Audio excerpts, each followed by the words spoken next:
우병우 구속영장 기각된 거는 청와대에서 데리고 있던 검사 출신들이 강력하게 로비 비슷한 걸 했다는 거야. 절대 구속시키면 안 된다고. 뭐 그런 것도 있지만 사실 우병우는 최후의 비겁함을 보여준 거라고 생각이 들거든요. 그 모든 것을 다 박근혜에게 미루고 나와버렸습니다. 시켜서 한 일인데 내가 어쩔 것이냐, 공무원으로서 그런 논리로 방어를 했다라고 그래요. 결국에는 우병우에 의해서 박근혜 탄핵 사유가 하나 더 추가되는 측면. 근데 이게 좀 되게 이율배반적인 측면이 있어요. 뭐가 있냐면 이재용이 구속 기각됐을 때 보수단체들 그 사람들이 환호했잖아요. 근데 이재용은 박근혜가 강압해서 그렇게 된 거라고 이야기를 했던 거거든. 박근혜 탄핵 사유는 계속 추가되고 있는 거예요. 뇌물죄 때문에 죄의 경감이 좀 달라지는 측면이 없지 않아 있지만 마찬가지로 우병우마저도 박근혜를 팔고 나왔다. 그 정도가 된다면 탄핵이 되는 국면에서 박근혜가 느끼는 배신감 정말 대단할 거라는 생각이 듭니다. 그리고 실제로 문고리 3인방들도 지금 현재 특검 조사받고 또 헌재에 나오네 만에 여러 가지 이야기가 있었지만 결국에는 박근혜에게 유리한 증언은 한마디도 안 했다라고 그래요. 그러니까 문고리 3인방 그렇지, 우병우 그렇지, 그 박근혜 권력에 기생해서 호가호위하던 자들이 결국엔 박근혜를 다 버리는 모양새입니다. 그들한테 박근혜는 주군이 아니라 도구였던 거예요. 좋은 표현, 좋은 표현. 타고 다니는 말이나 끌고 다니는 차에 불과했지 결코 그들이 주체였다고 생각하지 객체로 생각하지 않는 거지. 따라서 박근혜는 이제 이용 가치가 끝나고 자기들의 죄를 대신 이제 옥바라지 해줄 욕바지가 돼버린 상황이 된 거예요. 근데 우병우의 지금 이 태도는 최고 책임자로서 가질 수 있는 게 검찰의 어떤 권력을 쥐고 있는 검찰 조직의 최고 책임자로서 할 수 있는 최악의 선택이고 국민들 입장에서는 어찌 보면 이게 또 하나의 기회일 수 있을 거라고 봐요. 왜냐하면 우병우를 쳐내고 우병우가 안고 가겠다라는 자세로 지금에 있는 사태를 뒤집어 안아버렸으면 최소한 우병우한테서 끝나고 우병우에 반개돼 있는 조직들은 살아남을 수 있는 마지막 그 도생의 길을 찾을 수 있는 길이 있었을지 모르는데 우병우하고 연관된 사람 지금까지 아무도 법적 처벌을 받은 사람이 없어요. 우아래로. 다 그 우병우가 시켜서 했든 우병우한테 일을 지시를 했든 그만큼 우병우의 권력이 확실하다는 것만큼은 인정을 해. 하지만 이런 식으로 마지막까지 자기들 조직에 또는 자기들끼리 살아남겠다고 이런 식의 그 조직 운영을 하게 되면 어차피 정권은 바뀌잖아요. 바뀐 정권 안에서 검찰 개혁이 그만큼 혹독해지고 그 조직들에 연관돼 있던 애들이 훨씬 가혹하게 뒤에 이 책임을 져야 될 것이라는 면에서는 이거는 우병우 개인한테는 좋은 일이었을지 모르지만 우병우에 소속된 조직들한테는 더욱더 위기 상황이 드러나게 된 거 아니냐라는 생각을 반대로 하고 있습니다. 저는. 예, 어쨌든 뭐 그런 측면도 있습니다만은 우리가 잊었으니까 우병우 혐의가 장난이 아니에요. 그러니까 고위 공무원 인사 개입 및 민간인 사찰이 있었고요. 최순실 등 대통령 측근 비리 묵인 방조가 있었고요.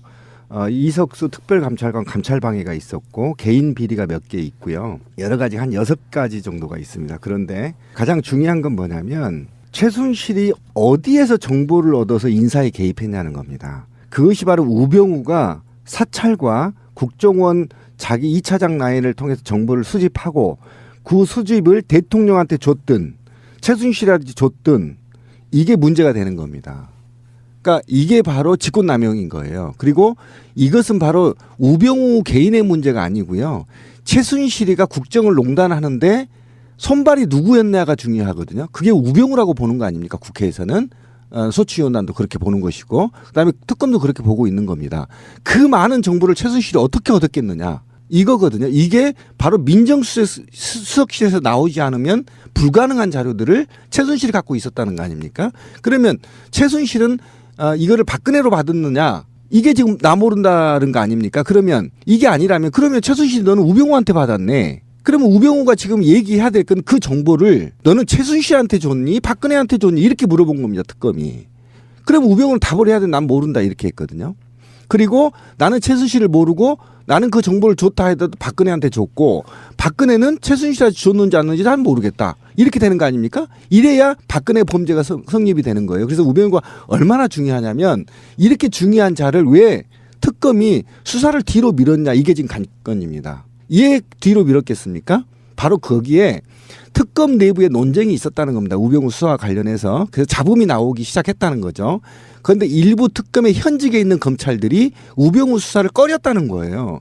꺼렸다는 이유를 들여다보니 5일 후에 나 돌아갈 텐데 이게 있었다라는 거예요. 특검에서 이제 검찰 조직으로 돌아갔을 때 여전히 그렇죠. 우병우 라인이 살아있기 때문에 잘못하면은 내가 보복을 당할 수가 있겠구나. 바로 그 점입니다. 이것 때문에 특검 내부의 지도부와 현직 검사들 간의 갈등론이 지금 얘기가 나오고 있는 거고 첫 번째. 그리고 지금 아까 찌라시님이 핵심적인 얘기를 했는데 어떤 거냐면 지금 우병우 사단이 축출되지 않았어요. 국정원 2차장도 그대로 있고요. 각종 검찰들의 주요 인사, 검사장급들 주요 인사에 우병우 라인들이 축출되지 않았어요. 교체지도 않았어요. 국세청에도 그대로 있어요. 아무도 다친 사람이 없다니까 그 라인에. 그러니까 지금 내가 평검사나 특검 검사 입장에서 나 5일에 돌아갈 텐데 이렇게 해서 뒤로 미루다가 반기해버린 겁니다. 우병우 수사를. 그러다 보니까 그 기소 내용을 보니까 형편이 없었던 거예요. 국정농단 사건 재판부에 제출도 안 했습니다. 개인 비리 몇 개 2개로 올렸어요. 그러고 나서 우리가 우효고 제가 지금 불러드린 직권남용 문제 이런 등등은 구속영장에 청구하지도 않아 버렸답니다. 이런 문제점이 있어서 우병우가 굉장히 지금 그 구치소에서 나올 때 표정 보셨어요? 비웃는 거? 아 정말 짱돌로 입을 조사버리고 싶더라. 이게 입 다문 미소 있잖아요. 찍 웃으면서 오는데 그거는 바로 특검을 비웃는 게 아니에요. 국민 80%를 비웃는 겁니다. 개자식이에요. 니들이 날 잡아? 그러니까요. 바로 그렇게? 그겁니다. 근데 우병우는 조사할 때 그런 이야기 했다고 그래요. 결국은 자기 디스도 한 거예요. 뭐냐면은 나는 대통령이 지시사항 내려주면 아래로 전달하고 아래에서 보고 올라오면 거기 받아가지고 보고하고 그랬다는 거예요. 가장 중요한 국정농단의 핵심인 최순실에 대해서는 아직도 몰랐다 그러잖아요. 그렇죠. 근데 자기 스스로가 무능함의 극치를 보여준 거예요. 그 논리라 그러면. 그렇죠. 아니 지금 나오고 있는 보도만으로도 사상 초유의 이런 사건인데 그걸 모르고 있었다는 게 법이라는 게 있기 때문에 그런 거지. 만약에 진짜로 몰라갖고 그랬다 그러면 얘는 사형감이야. 나라를 이렇게 만들어 놓고 결국에는 박근혜 대통령이 지시해서 한 거지 내가 주도한 건 하나도 없다고 얘기를 했는데 보도는 어떻게 나오고 있었냐면 그 똑같은 날 개헌 박근혜가 국회에 와서 개헌 투척하잖아요. 그렇죠. 7시간 만인가 뒤집힌 거. 네, 네. 그것도 우병우 작품이라는 거예요. 그렇죠. 사실관계 몇몇 개 가지고도 우병우는 계속 거짓말을 하고 있다는 걸 알 수가 있잖아요. 자기는 최순실을 몰랐다. 근데 그때만 해도 근데 너의 처가와 최순실은 매우 밀접한 연관이 있지 않았냐? 라고 해도 그렇지. 그건 처가의 문제지 나랑은 관계없고 나는 그냥 최순실을 몰랐다 라고 얘기했는데 지금 밝혀진 바에 의하면 우병우와 최순실이 골프를 치면서 처음에 만났다는 거잖아요. 근데 그런 거에 대해서는 애초 다 위증인 것이고 우병우 장모? 아니 직접, 우병우와 최순실이 직접 같이 쳤다는 진짜? 거야. 프로골퍼가 같이 동반 라운딩을 해주면서 해줬대. 최근에 나온 정보예요? 그게 특검이 밝혀낸 그렇구나. 바예요. 그런 등등 이 사람의 몇 가지 사실관계만 확인을 해도 이미 특검이 굉장히 이 사람의 거짓말을 많이 밝혀냈다고요. 그런데도 거기에 대해서 지금 법원이 이 구속영장을 기각을 시켜버린 거는 사실 나는 이 문제는 특검 문제가 아니라 법원에게 이 문제를 물어야 될 것 같아요. 그러니까 법원하고 특검을 동시에 물어야 된다는 거예요. 예를 들면 제가 설명을 하나 드릴게요. 증인이 나왔어요. 최순실이하고 골프를 쳤다고. 이건 증인이에요. 그럼 물증을 확보해야 재판부에서는 구속영장을 때린단 말이에요. 물증이 없어요. 그러니까 특검 내부에 수사를 안 한 겁니다. 미뤄버렸어요, 뒤로. 이게 가장 큰 문제입니다. 그런데 이 특검에서는 구체적인 증언 말고 증거를 확보해야 될 거 아닙니까? 쳤다라고 무슨 뭐 일정을 카피하거나 또는 거기에 CCTV를 확보하거나 그런데 그게 지금 구체적으로 제출하지 않았다는 게 법원의 입장이에요.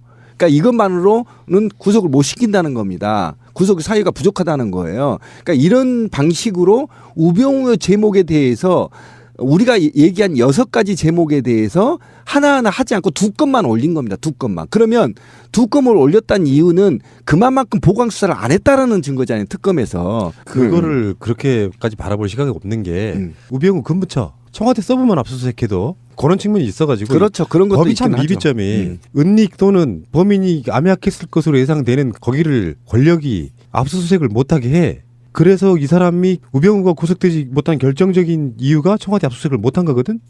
그러면 법원은 범인들이 사실상의 자기들의 보험죄를 인정한 것으로 보고 구속시켜야 된다는 거예요. 근데 그렇지. 그게 없는 거야. 거기 위험한 증거가 있기 때문에 보여줄 수 없어 하고 문을 닫고 있었는데 그 문을 억지로 이거 안 열 그러니까 음주운전도 그거 있잖아. 끝까지 안 불면 본 걸로 해갖고 적이 돼버린단 말이야. 구속돼버린단 말이야. 그것처럼 끝까지 정당한 조사 요구에 응하지 않았으면 이 부분에 대해서 분명히 법적인 책임을 물어가지고 구속시켜서 나중에라도 조사를 했어야 된다는 거지. 그리고 이제 이게 지금 제가 전자에 얘기한 거는 한간에 떠도는 얘기고요. 두 번째는 어떤 방식으로 이제 분석이 가능하냐면 특검 입장에서는 지금 굉장히 긴급해요. 왜 그러냐면 5일밖에 남지 않았기 때문에 수사가 종결이 돼야 되는 것이고 문제는 공소 유지에 필요한 증거들이 필요하단 말이에요. 그리고 공소 유지를 하기 위한 인력이 필요하단 말이에요. 그래서 오히려 우병우를 특검이 지금 갖고 노는 게 아니냐. 우병우를 슬쩍 구속을 하지 않음으로 인해서 사회적 공분을 일으키고 그리고 정치권의 경각심을 불러일으켜서 특검 연장에 정당성을 확보하는 게 아니냐라는 두 개의 분석이 가능한 겁니다. 그러니까 첫 번째 불화설이나 또는 우병우의 사단이 암약한다는 설 플러스 하나, 두 번째는 오히려 특검이 우병우를 가지고 노는 게 아니냐. 그러니까 우병우를 통해서 특검 수사 기간을 연장하려는 모티브를 만들려고 하는 게 아니냐라는 이 두 가지 해석이 지금 가능한 것입니다. 예. 역사상 가장 최고의 평가를 받고 있는 특검팀을 저는 오염시키고 싶지는 않고 그럼요. 예. 지금 말씀하신 후자의 경우가 더 의도가 있지 않을까라고 제 스스로 한번 위안을 삼아 봅니다. 저도 그렇게 예. 봅니다.